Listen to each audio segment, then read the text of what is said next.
এটা হাদিছৰ ভাৱাৰ্থ হযৰত ইবনে আব্বাছ ৰাদিয়াল্লাহু আনহুৰ পৰা বৰ্ণিত আছে। হুজুৰ পাক সাল্লাল্লাহু আলাইহি ওয়াসাল্লামে ইৰশাদ কৰিছে, 5জন ব্যক্তিৰ দোৱা বিশেষভাৱে কবুল হয়।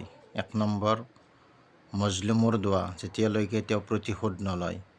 2 নম্বৰ, মুজাহিদিনৰ দোৱা যেতিয়ালৈকে তেওঁ উভতি নাহে। 3 নম্বৰ, হজযাত্ৰীৰ দোৱা যেতিয়ালৈকে তেওঁ ঘৰলৈ উভতি নাহে। 4 নম্বৰ, বেমাৰীৰ দোৱা যেতিয়ালৈকে তেওঁ আৰোগ্য লাভ নকৰে। 5 নম্বৰ, এজন ভাইৰ কাৰণে অইন এজন ভাইয়ে তেওঁৰ অনুপস্থিতিত কৰা দোৱা।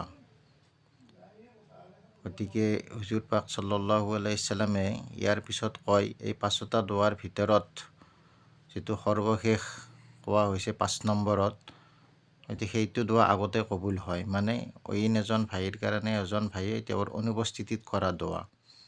গতিকে ভাইসকল, আমি নিজৰ ভাইসকলৰ কাৰণে তেওঁৰ অনুপস্থিতিত তেওঁলোকৰ কাৰণে ভাল ভাল দোৱা কৰিব লাগে। আল্লাহ পাকে সেই দোৱা আটাইতকৈ বেছি সোনকালে কবুল কৰে। আল্লাহ পাকে আমাক সকলোকে ইয়াৰ ওপৰত আমল কৰাৰ তৌফিক দান কৰক।